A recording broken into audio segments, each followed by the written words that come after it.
신부님의 수다 본능, 신부님과 나누고 신나고! 자, 오늘 나눌 이야기는 어떤 것들인지 먼저 만나보겠습니다.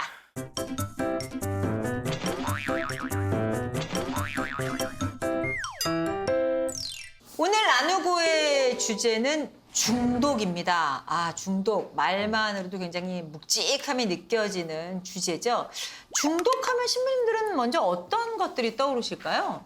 대표적으로 알코올 중독이 제일 알코올 중독. 일반적인 것 같아요. 알코올 중독 또 게임 중독. 게임 요즘 중독. 많아요. 저는 뭐 일 중독? 일 중독, 워콜릭. 자, 오늘 특별히 그래서 녹화 들어오기 전에 저희 신부님들과 제가 이렇게 중독 테스트를 좀 해본 것이 있어요. 그래가지고 그 결과 내용이 있는데 말입니다. 그 결과 내용은 잠시 후에 발표를 해드리도록 하고, 신부님들 혹시 주변에서 볼 때 지금 말씀하신 뭐 일이나 뭐 이런 걸 수도 있겠지만, 야, 나 이런 거에 중독된 사람도 봤다 하고 경험하신 에피소드 같은 거 있으신지요? 중독 정도인 것 같아요. 그 레고. 맞아. 장난감. 저는 사실 그런 거 별로 관심이 없는데 그분 같은 경우에는 네. 거의 뭐 창고에 쌓아놓다시피 할 정도로 레고를 사 모으시는데 하여튼 뭐 중독이라고 할 수 있겠더라고요 보니까. 심한 취미 생활 아닌가요? 그 심한 취미. 취미 그러니까 생활. 뭐 그렇죠. 심한 취미 생활. 그러면 이게 심한 취미 생활이냐 중독이냐를 나눌 수 있는 그 경계가 있을까요? 왜냐면 저도 방금 저희 5살짜리 조카가 네네. 공룡 이름이라면 모르는 게 없을 정도로 다 외우고 공룡만 보면 사고 싶어하는 그런 경향이 있거든요. 근데 그것도 제가 들으면서 이걸 심한 취미 생활로 봐야 되나 중독이라고 봐야 되나 그랬거든요. 근데 뭐 이제 생활에 전혀 지장이 없거나 그거를 그렇죠. 자기가 자가 조절할 수 있으면 뭐 신부님 말씀대로 박신부님 말씀대로 심한 취미 생활. 취미생활 수직광 이렇게 봐도 뭐 요즘 될까요? 지금 덕후라는 말 많이 써요. 덕후. 그쵸. 예, 덕후. 덕후 정도는 중독이라고 보긴 좀 힘들지 않나요? 그러니까. 근데 이제 그분 눈빛을 봤을 때는 레고를 바라볼 때하고 그 사람을 볼 때하고 좀 다른 것 같아요. 지금. 네. 중독 아닌가? 그분은 뭐 하여튼 생각하기 나름인 것 같은데 저희 공동체에 밥 먹고 빵 찾는 분 계셨거든요. 그래가지고 우리가 이제 이거는 뭐야 탄수화물 중독이야 뭐야 뭐 하여튼 이런 적이 있는데 당신도 자기를 의식을 하세요. 그러니까 내가 밥을 먹고도 계속 빵이 있으면 또 빵을 집어먹으리고 하여튼 빵을 되게 좋아하셨던 분이 계시는데 요즘은 네. 어떻게 이제 공동체가 이제 바뀌어가지고 간헐적으로 뵙는데 어떻게 지내시는지 궁금하네요. 그분이. 여자분들 중에는 가끔 왜 사랑하실 거예요? 영상 편집에 써야 될 것 같아요. 쓰시래요. 빵 정도. 영상 편집에 써야 되는데. 빵 신부님을 네, 썼습니다. 쓰시죠. 카메라 보고 한번. 빵 요즘도 드시지요? 형님 빵만 드세요. 정말 이 세상에는 이렇게 다양한 중독들이 존재하는 것 같습니다. 저도 하나 걸려 있어요. 여러분들이랑 한 그 테스트에 제가 탄수화물 중독 1위라는 거예요. 이게 근데 이게 완전 중독까지는 아니고 중독 전 단계로 약간 단계. 위험하다고 조심하라고 해서 제가 신부님들이 너무 탄수화물 안 드시는 거 아니야? 그러니까 내가 상대적으로 그런 거 아닌가라고 생각을 했습니다만 알코올 1위 있습니다. 알코올은 중독 상담이 권고되는 분입니다. 자, 4분 중에 어느 분일까요? 자진 납세할까요? 하나 둘 셋. 하나, 둘, 셋! 네, 그러니까요. 다 잘 알고 계시군요. 성우 신부님이 약간 위험한 단계라고 합니다. 평소에 얼마나 드시는 거예요, 알코올은? 글라스에 마셔가지고 잘 모르겠어요. 소주를 글라스로 드셔서. 일상이 좀 힘들어가지고. 네, 네. 그럴 때 일상이 힘들 때 술에 의존하기보다는 주님에게 의존하시면. 그러니까 주님께 기도하고 가르쳐. 하나 더 있습니다. 스마트폰 중독. 잠재적 고위험군으로 저희 5사람 중에 한 사람이 가장 높이 나왔습니다. 스마트폰 중독은 누구일까요? 하나, 둘, 셋 하면 그분을 가르쳐 주세요. 하나, 둘, 셋! 최강희 씨. 아 그래요?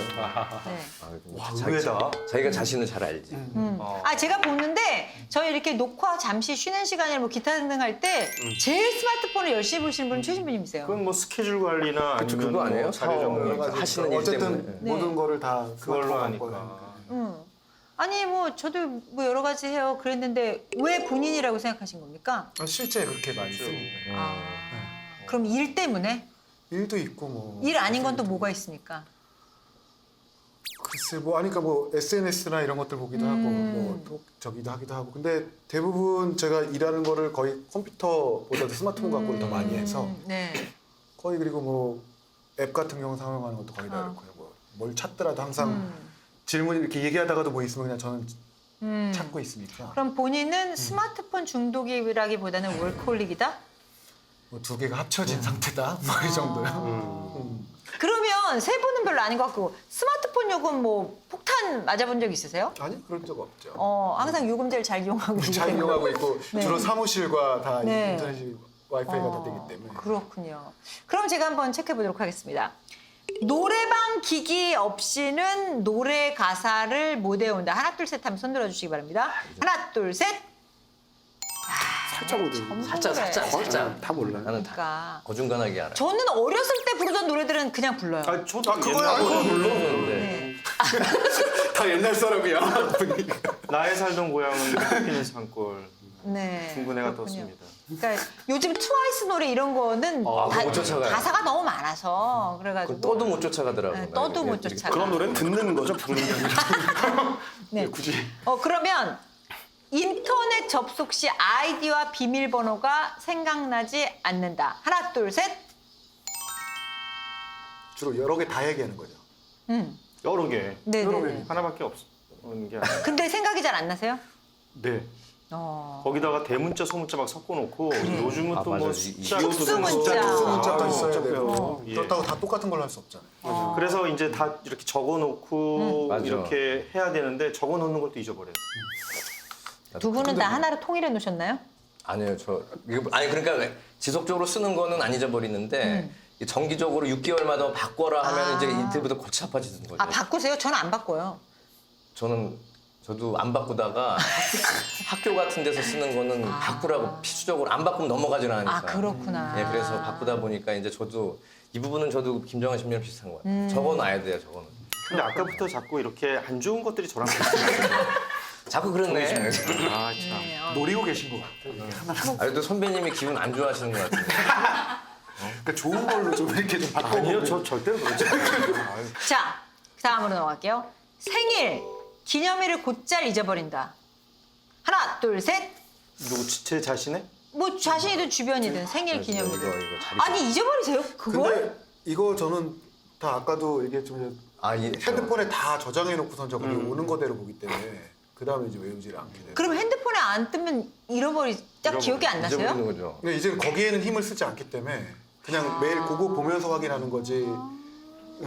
그래서 그러니까 신기하게 대축일은 안 잊어버려요. 대축일은 그 많은 대축일은. 다행이네요. 울산 기도하는 시간, 천상 사제심을 이미 성체 기적을 그렇구나. 경험했기 때문에 성차이가 나요. 자, 그럼 다음 거 살짝 위험한데요, 이분들. 다음 거 한번 보도록 하겠습니다. 단순 암기도 계산기가 필요하다. 하나, 둘, 셋. 이렇게 두 분씩 꼭 날리네요. 검은 사제와 비검은 사제가 이렇게 좀 나뉘는군요. 자, 아니, 근데 좀 박 신부님 해봤으면 좋겠어, 단순 암기. 그거 한번 해보죠. 네, 구단 9단. 주로 그거 9단은 너무 쉬우니까 11 곱하기 1부터 7, 이렇게. 8이 56. 와, 8, 7이 64. 아니, 싸우자로 7, 8이 56, 8, 7, 54. 제가 당했다. 그냥 이거지 이거 아니네요. 이거는 단순 암기라기 보기는 보다는 네, 뭐 11 어쨌든 뭐 곱하기 단순. 11. 뭐 이런 거. 121? 그러니까. 이건 암기인가? 암기다. 그럼요. 이건 11단도 암기죠. 바로 가져야 돼요. 네. 암기다. 아직도 녹슬지 않으셨나요? 네. 근데 아니, 7, 이게- 8과 87을 구별이 안 돼요. 아니 그러니까 저는 이게 솔직히 저도 약한 부분인데 일부러 단순 암기나 계산을 할 때는 스마트폰 내려놔요. 일부러라도 시간 걸려도 그쵸. 좀 뭐 해보려고 하는데 되게 어렵더라고요. 점점 갈수록. 맞아요. 네. 제가 아는 어느 분은 일부러 전화번호는 저장을 안 하시는 분이 있으세요. 예. 그 본인이 항상 외워오셨기 때문에 가능한 한 그 주변의 집이나 친구들 같은 경우는 가까운 친구들 같은 경우는 일부러 저장을 안 하신다고 그러시더라고요. 근데 그렇다 보면 전화를 걸기 위해서 자꾸 상기를 시켜야 되니까 맞아요. 네. 그러니까는 기억을 하신다고. 그래서 사실 그것도 괜찮은 방법 중에 방법이에요. 하나인데. 왜 가끔 본인의 전화번호나 집 전화번호 기억 안 날 때 있잖아요. 가끔 그렇죠. 제게. 단축 번호만 누르고 이렇게 어쩔 되면. 때는 제 전화번호가 뭐냐고 물어볼 때도 기억이 안 나요. 그러니까요. 그런 경우 생각보다 많거든요. 제 차 번호 같은 것도. 맞아요. 차번호 생각 안 나요. 맞아. 네, 네. 자, 그럼 마지막 질문 하나 던져보도록 하겠습니다. 전날 먹은 식사 메뉴가 생각나지 않는다. 하나, 둘, 셋. 빨리 생각이 안 나. 역시 빨리. 김상우 신부님은 모든 음식을 기억하고 계시는군요. 네. 그래야지 다음 먹을 것도 다 계산하니까. 한 세 수를 앞에 내다보죠. 이제 이번 주는 어떤 뭐 곱창 세트로 가겠다. 막 네. 참 이게 그러네요. 되게 젊어요, 어쨌든 그리고. 이 저희가 모두 스마트폰을 사용하다 보니까 폰은 스마트해지는데 저희는 약간 스투핏해지는 그런 느낌 들지 않으세요? 언어 유희. 제가 체크리스트 한 거 있잖아요. 거기에 하나라도 해당이 되면 디지털 치매 초기 증상이래요. 그 전형적인 디지털 치매겠네. 당연하죠. 중독이시잖아요. 맞아. 그러니까요. 네. 그 네 분 중에 뭐 SNS에 중독된 분은 안 계실 것 같아요. 이게 SNS에 이렇게 목숨을 건 분들 같은 경우에는 좋아요를 맞아요. 못 받으면 맞아요. 또 우울해하고 그러니까 현실이 우울한데 거기에 대한 만족을 SNS에서 찾고 그런 분들도 많죠. 있다 그러더라고요. 그 SNS의 초창기 어떤 그 싸이 월땡 싸이월. 싸이 세계. 거기 그거 막 있을 때 제가 처음에 유학 갔을 때가 언제 갔지? 2006년도에 유학 갔는데 사실 프랑스 파리에서 갔는데 말도 안 되고 힘들고 적응 못하고 막 그럴 때 이제 그때 이제 막 싸이월드에다가 게시물을 막 올리고 이렇게 하는 거예요. 근데 네. 저도 그랬고 지금 같이 있었던 한국 신학생들도 그랬는데 사실 이 현실에 나와. 그러니까 사람들이 한국에 있는 이제 뭐 청년들 이제 지인들이 볼 때는 학생님 프랑스 파리 낭만의 도시에서 얼마나 행복하세요 라고 포장된 시선을 보지만 나의 일상은 사실은 사실 초반에 쭈구리였거든요. 말을 못하니까 막 이렇게 하는데 나도 모르게 막 에펠탑 사진 올리고 그렇지. 괜히 막 커피 한 잔 마시고 그러고 그러니까 유혹인 거죠. 나의 현실과 그들이 생각하는 나와의 이 괴리가 네. 생기면서 네. 되게 이 독이 될 수 있겠구나라는 걸 그때 체험했어요. 네. 싸이 그 시절. 싸이 세상에. 그래도 싸이 세상에서는 자기 이야기나 나를 드러내는 그 내 내면들을 드러내는 게 그게 오히려 자연스러웠고 맞아요. 그리고 자기의 일기나 일상이나 이런 것들을 같이 나눌 수 있었다면 지금의 뭐 인스로 시작되는 이런 저기는 내 실제적인 내면 뭐 아니면 나의 모습 이런 거 쓰면은 거의 예. 오히려 우리 나의 그 포장할 수 있는 화려함. 카메라에 담기는 모습만. 그래서 세상 모든 사람들은 다 행복한데 나만 불행한 것 같이 느끼고 그런 게 훨씬 더 커지고 감각적으로 되는 것 맞아요. 같아요. 그런 말이에요. 이 중독은 왜 걸리는 걸까? 이게 뭐 심리학적으로 일단 접근을 시작해 볼까요, 김정환 씨님? 그러니까 이 중독을 바라보는 관점 그 원인은 사실은 뭐 심리학적으로 물어보셨지만은 그게 정신의학적으로도 조금 얘기할 필요가 있겠고요. 두 가지 경우인데 사실은 이 우리가 말하는 뭐 나쁜 습관 그거의 어떤 심한 정도의 중독은 정신의학적으로 볼 때는 뭐 그 어떤 유전적인 요인도 사실 있습니다. 사실 있고요.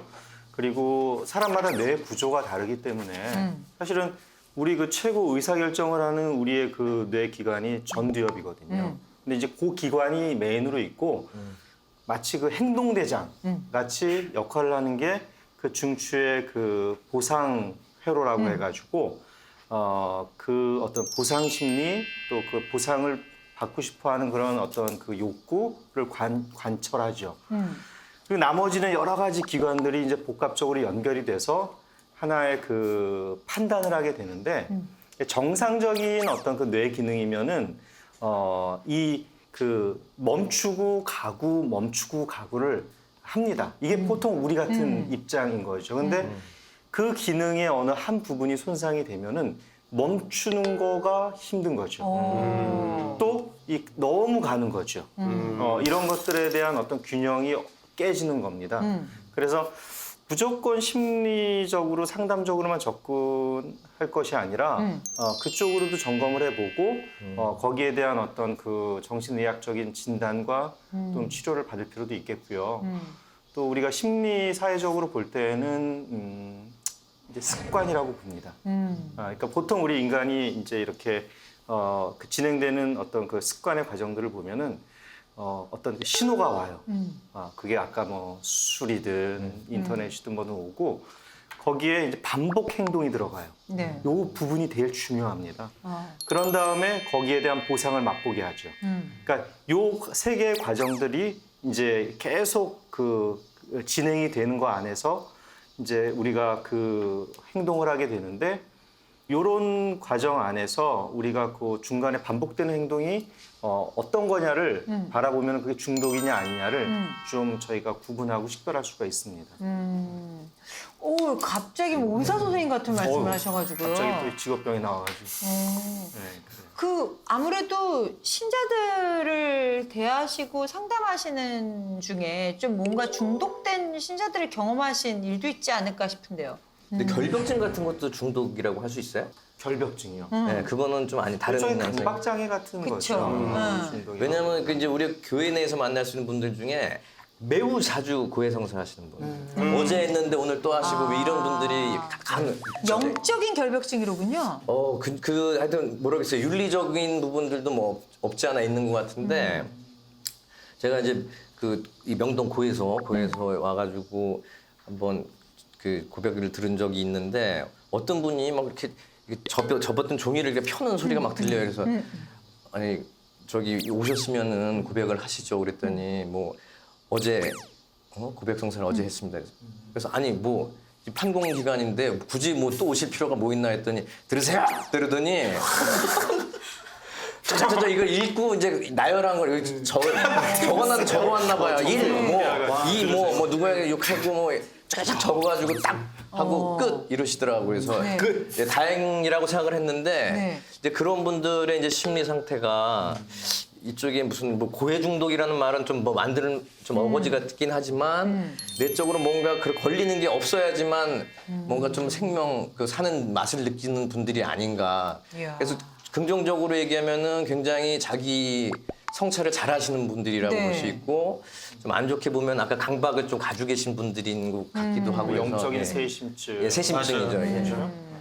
결국은 같이 좀 받아들여야 될 부분이긴 한데 그쵸. 그런 분들을 좀 어떻게 좀 도와드릴 수 있을지 좀 그때가 고민되죠. 그게 바로 저희가 봐야 될 포인트인 것 같아요. 그러니까 이제 어떤 부분에 있어서는 아까 김정환 신부님께서 말씀하신 것처럼 뭐 정신과의 상담을 받고 약물적인 치료가 필요한 것도 있지만 그렇지 않고 우리가 뭐 옆에서 뭐 함께 함으로써 중독에서 벗어나게 할 수 있는 방법이라면 저희가 제안할 수 있는 건 어떤 것들이 있을까요? 그러니까 이제 아까도 심리적인 측면에서는 그 중독이 습관이 됐기 때문이다. 그래서 그 어떤 신호와 반복 행동과 그 보상에 대한 요 그 과정 안에서 그 신호와 보상은 심하면 바꿀 수가 없어요. 그래서 이제 전문가들은 반복 행동을 바꿔주자는 거죠. 그래서 이제 알코올 중독자 예를 들면 이것도 이제 그 굉장히 유명한 기관에서 실험을 한 건데 미국에서 알코올 중독자들이 정말 보상받고 싶은 게 뭐냐는 거예요. 뭐냐면 그 동정심, 인정받고 싶은 거, 또 함께 해줬으면 좋겠는 거, 그 외로움을 함께 하고 싶은 거. 근데 그분은 반복 행동을 술로 했던 거죠. 그래서 같은 실험 집단을 놓고 그분들에게 그 술을 주로 먹는 시간에 그 보상을 받고 싶은 거를 대체시켜줬어요. 같은 뭐 그 경험을 극복했던 사람들이라든지 아니면 가족이라든지 그렇게 했더니 결국은 그분들이 극복할 수가 있었더라. 그래서 우리가 뭐 사람이다 보니까 어떤 신호나 보상에 대한 것들은 항상 순수할 수는 없겠죠. 하지만 정상인들은 반복하는 행동들이 다 좋습니다. 정상적인 방법을 하는데 그게 좀 힘든 경우, 예를 들어서 뭐 이제 뭐 스마트폰 중독 그런 경우에는 원인을 좀 분석을 해서 그거와 대처할 수 있는 어떤 것들을 좀 같이 함께 해주면 좋을 것 같고요. 뭐 종이신문님 같은 경우에는 이제 뭐 고기 잘 안 굽고 뭐 술잔 자꾸 습관적으로 이렇게 체크 못하는 거 그거는 우리가 알려드리는 거죠. 알려주죠. 예. 공동체 안에서 네. 이렇게. 들은 얘기는 잘 들어요. 또. 맞아요. 아, 그 알려주는 거 굉장히 중요해요. 맞아요. 왜냐면 본인이 인지하지 못하는 경우가 있는데 말해주는 사람 입장에서는 이걸 얘기하면 기분이 상할까 해서 못하는 경우가 많거든요. 근데 그걸 인지하게 옆에서 말을 함으로써 도와주는 건 굉장히 괜찮은 것 같아요. 이 반복 행동을 좋은 걸로 바꿔주는 거에서 그 전문가들이 얘기하는 거는 그 같은 침묵, 그다음에 공동체가 함께 해주는 거 이거 굉장히 강조를 맞아요, 해요. 맞아요. 그리고 좋은 신념을 일으켜주는 거, 당신 할 수 있습니다. 그런 능력이 있습니다. 네. 이런 긍정적인 것들이 좋습니다. 칭찬. 칭찬. 네. 신앙적으로 이렇게 도움이 되거나 접근. 신앙이 굉장히 도움이 된다는 연구 결과도 나왔어요. 그래서 어떻게 그러니까 종교적인 올바른 신념을 갖고 있으면은 그만큼 내가 극복할 수 있겠다라고 하는 힘을 더 많이 갖는데요. 그러니까 자기 극복 신념을 더 갖는데 도움이 많이 된다는 거죠. 그런 의미에서 우리 신앙은 참 큰 도움이 된다고 볼 수 있죠. 그렇죠.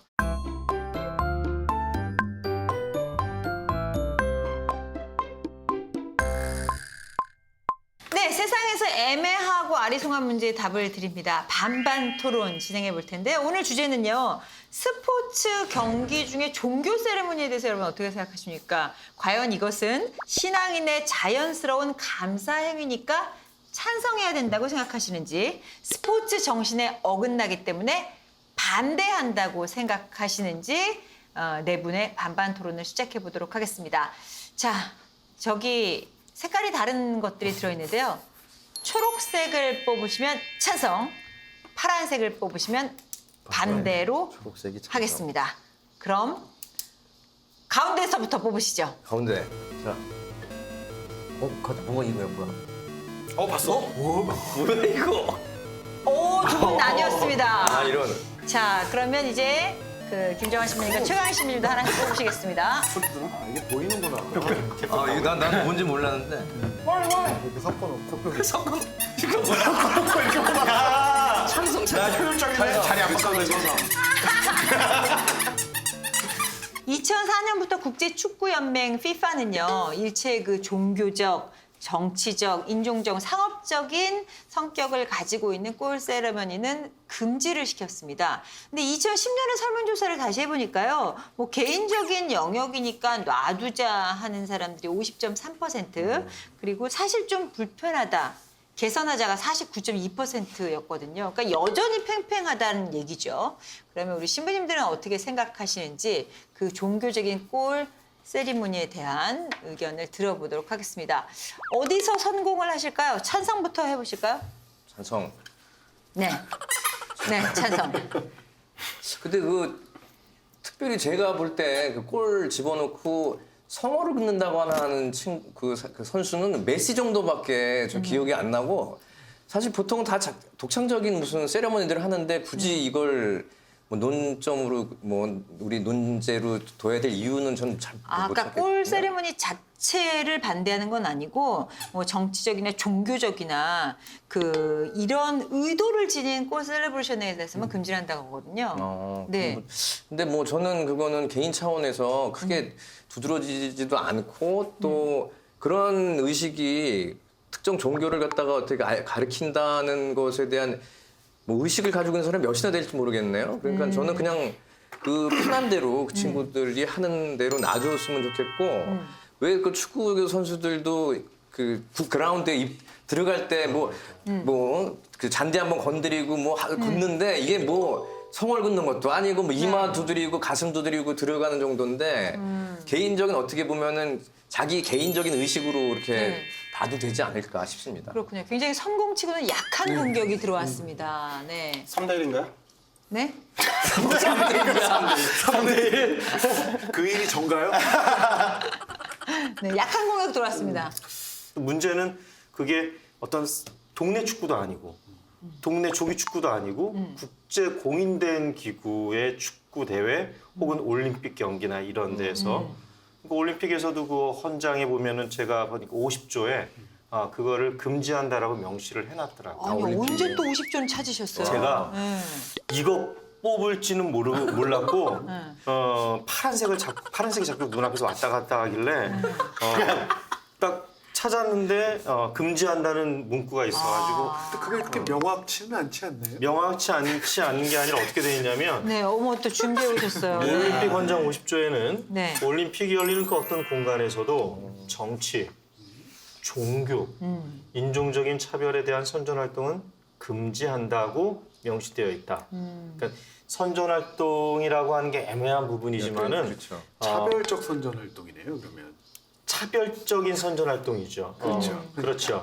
그러니까 종교적 차별에 대한 선전. 왜냐하면 그거는 느끼기 나름이니까. 그렇죠.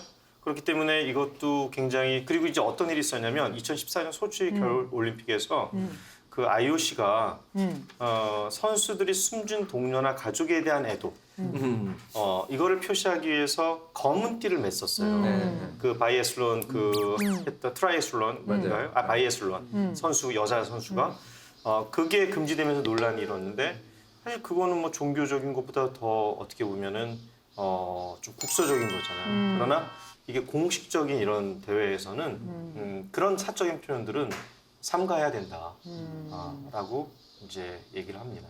그럼 뭐 그거를 근데 그렇게까지 꼭 봐야 되는가? 왜 그럼 금지가 됐는가를 이렇게 생각을 해보면 이게 특정 방향으로 너무 쏠릴 때 문제가 되고 그것에 대한 제재가 되는 거기 때문에 이 부분을 갖다가 이렇게 구체적으로 다 하나하나 된다 안 된다로 얘기하고 그러면 하면 안 된다라기 되는 것보다는 의견들을 사실 들어볼 수 있는 게 보는 사람들이나 듣는 사람들이 그걸로 불편함을 느낀다면 나도 생각할 부분이 있는 거죠. 그러나 내 자신의 소신이나 신앙 표현한다고 예를 들면 뭐 우리 올림픽 할 때 가장 인상 깊게 특히나 우리 신자들에게는 김연아 선수 올림픽 그 경기하기 전에 서우경 먼저 긋고 들어가잖아요. 보통 때는 그래서 그거 자체도 우리 올림픽 때 아닐 때는 화면을 거의 잡지 않았었습니다. 그런 논란이 있을 수 있기 때문에 늘상 서우경을 그었지만 근데 이제 그 가장 결정적인 상황에서는 신자가 아니라 할지라도 이 엄청난 중압감과 그걸 자기 기도하는 마음으로 스케이트를 탄다라는 그 보여지는 것 자체가 꼭 가톨릭 신자가 아니더라도 공통적으로 그것을 크게 거부 반응 느끼지 않고 볼 수 있는 거예요. 근데 그걸 꼭 드러내려고 그러고 이게 아니면 안 된다는 식으로 드러나는 순간 그런 의도가 보여지는 순간 사람들이 불편해지는 거기 때문에 이거 자체를 자꾸 규율하는 것 아니면 안 된다라고 얘기하는 것보다는 그쪽 측면을 나가는 게 더 합리적이지 않을까. 그래서 저는 찬성을 합니다. 네, 구체적인 사례를 예를 하나 들면 3대 1인가요? 그래서 2010년도에 지난 남아공 월드컵 때 대한불교 조계종 종교평화위원회에서 다음과 같이 얘기를 했죠. 선수 개인의 종교 생활도 존중되어야 하지만 시청하는 사람의 종교도 존중되어야 한다. 자제해달라는 입장을 이렇게 밝혔습니다. 근데 요 사건, 방금 지금 우리가 논쟁하고 있는 요 사안을 사실 저는 개인의 자유가 갑과 을의 개인의 자유가 충돌할 때, 그러니까 한쪽은 뭐 표현의 자유가 될 수도 있고, 누구는 사실 종교의 자유죠. 나는 그 국가대표 선수가 지금 뭐 어떤 표현하는 그 종교와 다른 종교를 갖고 있거나, 아니 종교에 관심이 없는 경우, 그러니까 두 가지의 자유가 서로 부닥칠 때에 어떻게 해결할 것인가의 문제라고 생각을 해요. 더더군다나 국가 공동체 사이의 이런 큰 행사에서는 더 철저하게 지켜야 된다고 보거든요. 그 몇 년 전에 프랑스 파리에서 있었던 IS 테러 파리에서 있었던 그 사건이 뭐냐면 그 샤를리 에브도마다 그래가지고 그 주간지에서 이제 종교를 굉장히 신랄하게 비판했어요. 비판보다는 비난했죠. 그러니까 그 대상이 천주교가 된 적도 있고 뭐 삼위일체 교리를 막 굉장히 신랄하게 그리고 또 이슬람. 네, 이슬람을 이렇게 비판해서 이제 그 IS 테러가 발생한 건데 이제 그들의 주장은 우리는 표현의 자유가 있다. 우리는 언론으로서 비판할 권리가 있다라고 주장을 해요. 근데 사실은 본인들의 주장을 주장하는 만큼 그 이슬람이 됐든 다른 종교가 됐든 그들의 어떤 자유도 사실은 존중을 해줘야 되는 거거든요. 보는 사람의 자유를 네. 말씀하시는 네, 거죠? 네. 네. 그렇기 때문에 기본적인 것들을 지켜야 되죠. 근데 그렇기 때문에 결론적으로 이 국가 뭐 올림픽이나 월드컵이나 행사에서 이 자리는 나의 어떤 뭐 표현의 자유나 종교의 나의 이거를 지금 내가 피력하는 자리는 아니잖아요. 1번이. 물론 2순위, 3순위가 될 수도 있고 뭐 자기가 습관이어서 그렇게 할 수는 있지만 내가 다른 종교의 사람이 어떤 세레모니를 할 때 불편할 수 있다는 거, 또 그들과 사실 우리는 함께 살아가야 된다는데 그의 자유를 우리가 존중하지 않는 결과를 낳을 수 있다는 측면에서 네, 저는 그런 어떤 국제적인 행사에서 종교적인 세레머니는 자제되어야 되는 게 우리가 함께 살아가기 위한 첫 발걸음이다. 그 장이 사실 올림픽이나 월드컵이나 이 스포츠 장이라는 게 다양성이 공존하는 것을 보여주는 장이잖아요. 그러니까 오히려 그러니까 서로가 다른 모습들을 표현하는 거에 대해서 서로 좀 관대하게 융통성 있게 받아주는 모습들이 오히려 더 성숙한 모습이지 금지하고 입 다문다고 해서 될 문제는 아니라고 보는 근데 거죠. 이 문제가 나온 거는 아까도 얘기했지만 어떤 특정 종교의 배타성이나 아니면 그 특정 종교의 어떤 그 부정적인 영향들 뭐 모든 종교들이 그거에 대해서 다 인정하고 다양성이 거기에서 다 함유되면 좋겠죠. 하지만은 어떠한 특정한 종교가 문제가 되는 게 문제인 거거든요. 보편성에 맞대어서 그렇기 때문에 이런 규정을 둘 필요가 있지 않겠는가. 그 스포츠맨십이라고 그러나요? 스포츠 정신이 굉장히 중요하다고 봐요. 그러니까 이를테면 정치적으로 옛날 뭐 냉전 시대에 나의 적대국이었어요. 이념적으로는 그런 거죠, 정치적으로. 근데 이제 스포츠를 함께 함으로써 그런 감정들은 잠깐 내려놓고 스포츠 룰을 따르고 하는 거죠. 그러니까 주파수가 다른 거예요. 이념이나 어떤 실질적 이익이나 경제 활동이 아니라 스포츠라는 그 한 가지. 코드로 맞추는 거기 때문에 그러면 최소한 그 주파수와 코드에 맞춰서 그 경기에 임하는 것이 중요하겠다. 뭐 다양성은 당연히 인정돼야죠. 뭐 근데 다른 자리에 다른 방식으로 지금 종교라는 그 옵션이 여기 들어가는 순간 이 스포츠 정신이나 이런 것들이 이 룰들이 조금 흔들릴 수 있겠다. 예. 안 흔들리게 하면 되잖아요. 어떻게? 어떻게요? 어떻게? 종교 전쟁인가? 종교 전. 지금 약간 밀리는 분위기입니다. 녹색 팀. 네. 아니 뭐 사실 좀 그 세레모니는 볼 거 없어 솔직히 나는 뭣도 없는데. 박종현 씨는 이거 하셨는데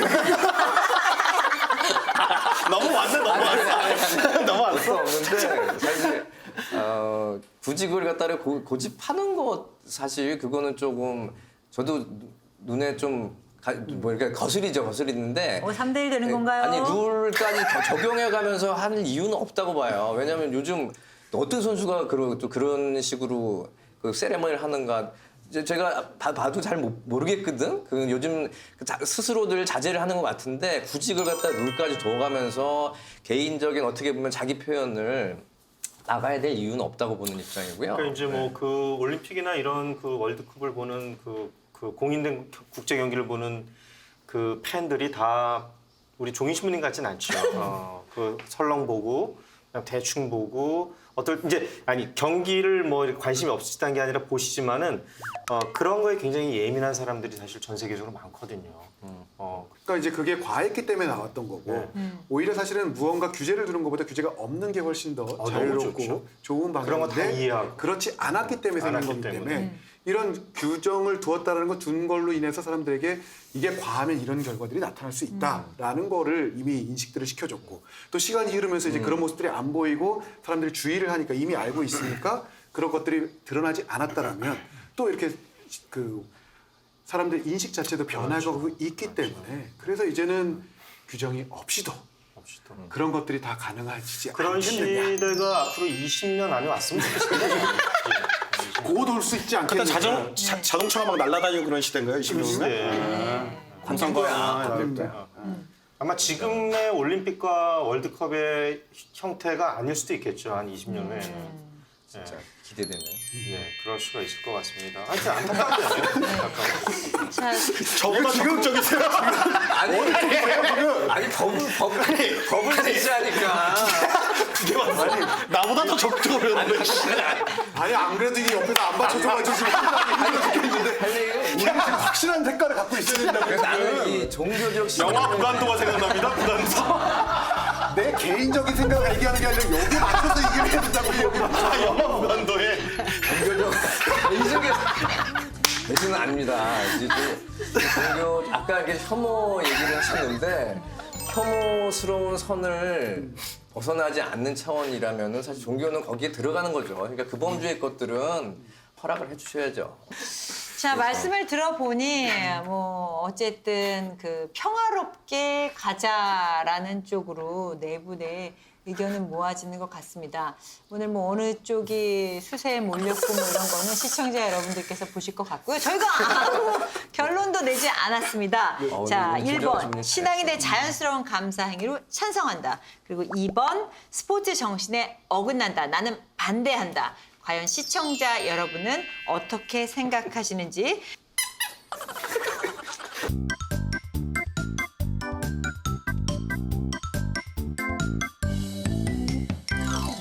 신부님과 함께 나누는 고민, 오늘은 어떤 사연인지 함께 만나보도록 하겠습니다. 저는 대학 졸업 후 중소기업에 다니는 28세 청년입니다. 제 꿈은 원래 전공인 공학 쪽으로 유럽의 IT 기업에 취직 후 다시 돌아와 스타트업을 하는 것이었습니다. 하지만 그 모든 꿈을 가족 때문에 접어야 했습니다. 편찮으신 아버지, 장애가 있는 어머니, 아직 고등학교 다니는 여동생, 대학도 4년 내내 알바에 학자금 대출로 간신히 다녔기 때문에 대학원은 꿈도 꾸지 못합니다. 더구나 해외 취업이라뇨. 요즘 유럽의 저 같은 공학도 인력이 많이 부족하다고 해서 제 주변 동기들 몇은 그쪽으로 준비 중이거든요. 나중엔 나이 제한도 있어서 힘들다고 합니다.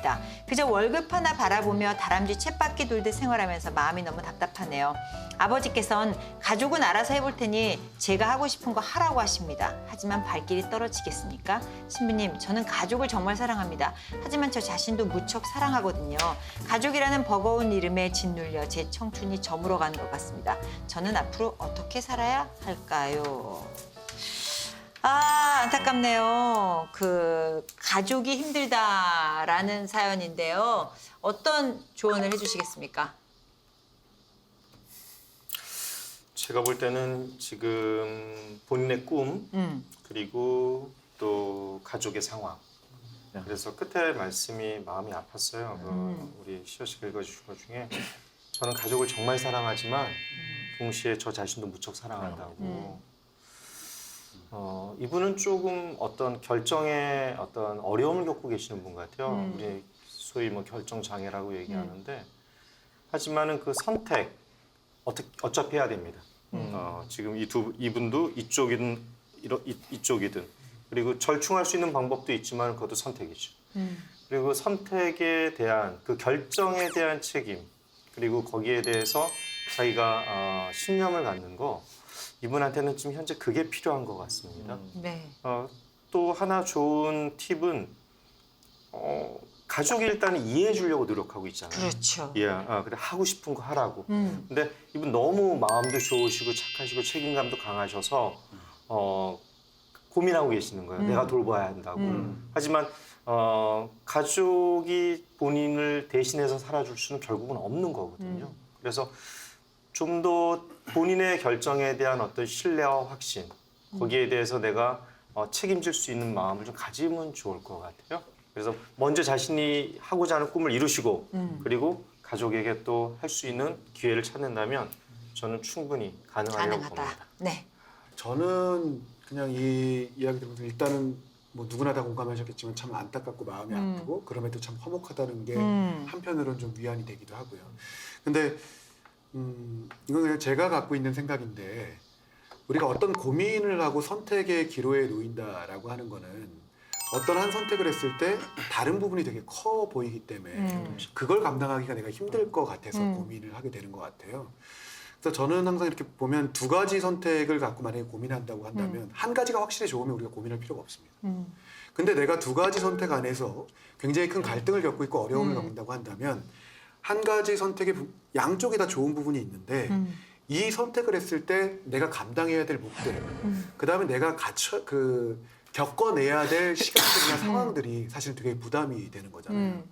그러면 두 가지를 같이 고민을 하면서 저는 이럴 때는 항상 그런 생각을 하거든요. 이거는 두 가지가 다 좋은 선택이다. 어떤 선택을 하든지. 그렇죠.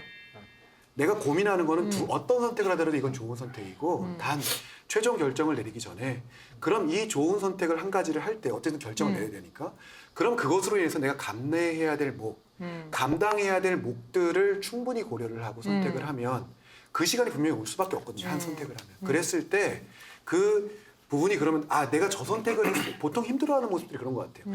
저 선택을 했었으면 이게 힘들지 않았을 텐데 내가 이 선택 때문에 이게 너무나 마음 아프고 힘든 게 아닌가. 내가 잘못 선택한 게 아닌가. 근데 그 준비를 하고 선택을 하면 그게 왔을 때 안 힘들 수는 없는데 이미 내가 그것에 대해서 준비되어 있고 충분히 고민했었고 그렇기 때문에 그것을 뒤돌아보면서 자꾸 후회하지 않으면 이 선택의 길을 그래도 잘 갈 수 있는 것 같아요. 일단은 근데 이 마지막 부분 보면은 떠나고 싶어 해요, 사실은 이분은. 그래서 그 가서 이제 취업을 하는 거잖아요. 왜 우리나라에 와 계신 그 외국인 노동자분들도 현지 사정이 어려우니까 이제 와서 돈을 벌어 자기 입속만 챙기는 게 아니잖아요. 이분들이 다 그 본가에다가 다 송금을 하고 있는 걸로 알고 있는데 마찬가지로 만약 기회가 주어질 때 갈 수 있다면은 나가보시라고 저는 말씀드리고 싶어요. 네. 그래서 거기서 뭐 내가 혼자 뭐 월급 받아가지고 거기서 다 쓸 거 아니잖아요. 사실은 보조를 해드리고 나가서 현실을 보신 다음에 무슨 돌파구들을 찾을 수 있다면은 거기서 계속 어떻게 버텨보는 거, 경력을 쌓는 거지만 아니다. 현실이 그게 아니었다라고 하면은 적어도 이 경력을 가지고 돌아올 수는 있으니까 네. 차라리는 그렇게 보시면 좋을 것 같고 그러니까 어떠한 그 판단도 어떠한 결정도 나쁘진 않을 것 같은데 우선은 지금 마음 안에 계속 나중에 후회할 일은 안 하고 좀 버려놓고 일을 일단 버리고 움직이셨으면 좋겠고 절대 가족은 잊지 않으실 거예요. 저는 이게 또 깨알같이 노트를 했어요. 네. 그러니까 이게 역할 갈등이라고 생각하거든요. 역할 갈등. 박사인 척을 좀. 가족을 부양해야 된다는 가치와 나의 자아 실현이라는 가치를 이렇게 두 개가 그 두 가지 역할이 이제 부닥치고 있는 건데 우리 신부님들 말씀하셨던 거에 저도 한 표입니다. 그러니까 내가 만약 가족 부양한 것만 선택을 해서 내가 자아 실현을 못한 거가 계속 꼬리표처럼 후회로 다가올 수도 있는 거죠. 만약에 또 그렇다고 또 해외 뭐 유학이나 뭐 그걸 갔다고 해서 가족을 부양하지 못한 죄책감이 또 평생 따라올 수도 있는 거죠. 트라우마처럼. 근데 뭐 아까 신부님 말씀하셨던 것처럼 해외에 뭐 출장 아니 뭐죠? 취업을 가서도 충분히 가족을 부양할 수 있는 그렇죠. 그러니까 두 개의 가치가 무조건 뭐 이렇게 흑이고 백이고가 아니라 사실은 공존할 수 있는. 공존할 수 있는 길도 충분히 있을 것이다. 한 가지 더 이분에게 좀 더 하나 더 네. 조언을 좀 뭐 이렇게 좀 청하고 싶은 거는 이런 사건들 안에서 하느님을 좀 체험하셨으면 좋겠어요. 이것도 이 신앙 안에서 이해가 되지 않으면은 사실은 아주 인간적인 차원에서만 끝내요.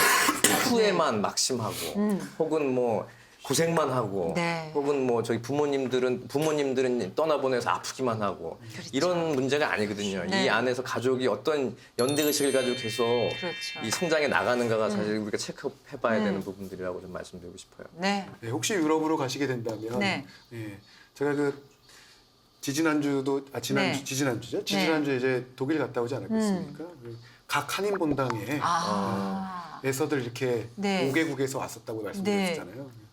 나름 만약에 직접 가신다고 한다면 도움 드릴 수 있는 연결해 드릴 수 있는 부분이 네. 있으니까 네. 연락을 주시면 네. 그렇게 또 도움을 그쪽 부분에서 받을 수 있는 현지에 여기서 알 수 있는 거와 현지에서 알 수 있는 것이 또 다를 수 있기 그렇죠, 때문에 네. 우리 또 신앙 안에서 이렇게 또 이렇게 다 연결이 되는 뭐 거예요. 유로가 좀 남아서 아우 큰 힘이 되는 것 같습니다. 형제님. 굉장한 거죠. 네, 형제님 저희 신부님들과 아주 잘 나눠 주셨고요. 그리고 좋은 결정 내시고 또 더 필요한 게 있다면 저희 홈페이지로 연락 주시기 바랍니다. 자, 저희 신부님과 나누고 싶은 고민 있으신 분들 들으셨죠? 이렇게 네 신부님들께서 항상 마음을 열고 기다리고 계십니다. 그러니까 여러분들의 고민 참여 기다리고 있겠습니다. 오늘 저희 프로그램은 여기까지고요. 저희는 다음 시간에 다시 찾아뵙도록 하겠습니다. 타이틀 한번 힘차게 외치도록 하겠습니다. 신부님의 수다본 등 신부님과 나누고 신나고! 그래서 오늘 저희를 이곳으로 초대하셨습니다. 예수의 전당 서강대학교입니다. 박수 한번 보내주세요. 자, 네, 뭐 읽겠습니다.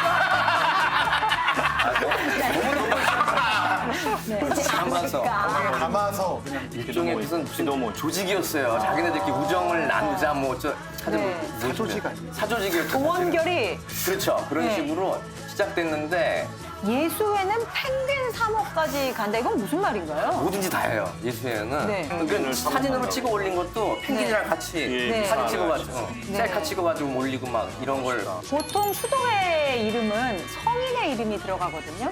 파운더들, 그러니까 창립자의 이름을 갖다 보통 붙여요. 이 예수회는 그럼 공식 명칭이 뭐예요? 예수. 여기도 뭐 예수회냐고. 그러니까 이게 영어. 작은 예수회가